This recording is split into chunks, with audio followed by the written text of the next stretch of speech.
John Abraham ने एक ऐसा काम किया है, एक ऐसे सब्जेक्ट को लिया है जिस पर फिल्म मुझे तो याद नहीं सर कभी बनी हो, कि हमारे जो राजनयिक होते हैं, राजदूत होते हैं, हमारी जो बाहर एम्बेसीज हैं या हाई कमीशंस हैं, ये कैसा काम करती हैं। तो वो एक कहानी लेकर के ये आए हैं और जो कहानी इस पिक्चर में दिखाई है जॉन अब्राहम ने, वो रियल लाइफ स्टोरी है और बहुत पुरानी स्टोरी नहीं है, अभी से 8 साल पुरानी स्टोरी है, मतलब लगभग 8 साल से भी कम।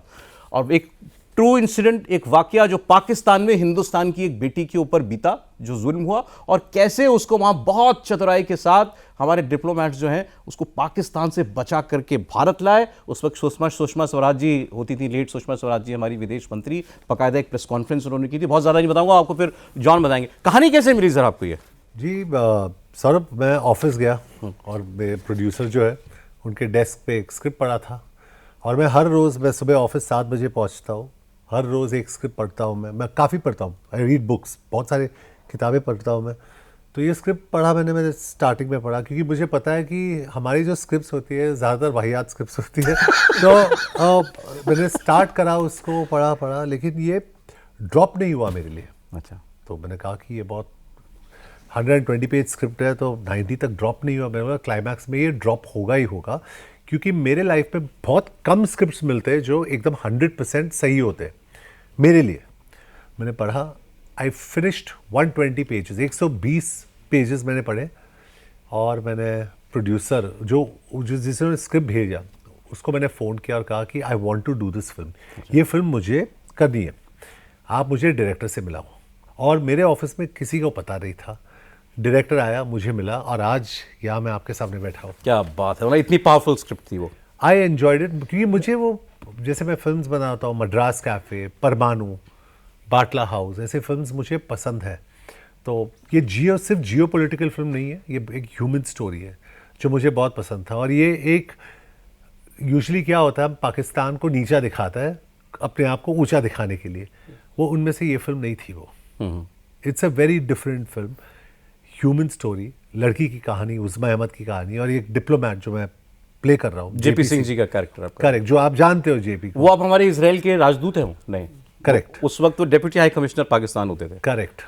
और अभी आई थिंक Jan 17 को वो एम्बेसडर बने, तो अभी वो एम्बेसडर बने टू इजराइल। तो वो वाकया थोड़ा सा हम बता दें दर्शकों को, उसमें तो प्रॉब्लम नहीं है ना आपको? प्लीज। ये देखिए 2017 की बात है, मई की मेरे ख्याल से।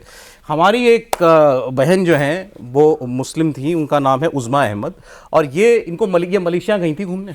मलेशिया में इनको एक आदमी मिला, उससे इनकी दोस्ती हो गई। उसने इनको कहा कि आप आइए पाकिस्तान, हम आपको होस्ट करेंगे, आपको पाकिस्तान दिखाएंगे।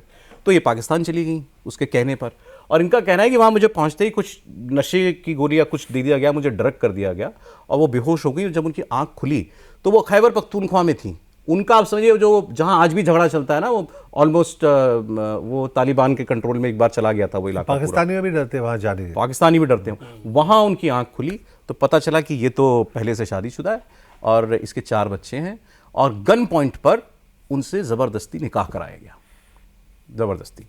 और बहुत उनको प्रताड़ना दी गई, बहुत ज़्यादा टॉर्चर कई दिनों तक उनको किया गया। फिर कहीं से उनको ये ख्याल आया, या उनको किसी ने अपने फ़ोन पर किसी से बात होते हुए परिवार में, कि तुम किसी तरह इस्लामाबाद में भारतीय हाई कमीशन पहुंच जाओ, कैसे भी करके, और वहाँ जाके बस इतना बोल दो कि तुम इंडियन नेशनल हो और वो तुमको बचा लेंगे, फिर तुम्हें चिंता करने की ज़रूरत नहीं है। और वही हुआ। और वो ये कहानी बता रहे हैं जॉन कि वो कैसे इंडियन हाई कमीशन पहुँचती हैं, और इंडियन हाई कमीशन में 20-21 दिन उनको वहाँ रहना पड़ा, पूरी अदालती लड़ाई लड़ी गई और उसके बाद उनको वापस लाया गया। करेक्ट। और ये पहले कॉन्टैक्ट पर्सन थे जो उनके टच में आए, उज़मा के, जेपी सिंह।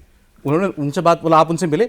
मैं जेपी से मिला फिल्म के पहले, क्योंकि मुझे उनका बॉडी लैंग्वेज स्टडी करना था, उनको देखना था कैसे दिखते हैं जेपी, कैसे बात करते हैं।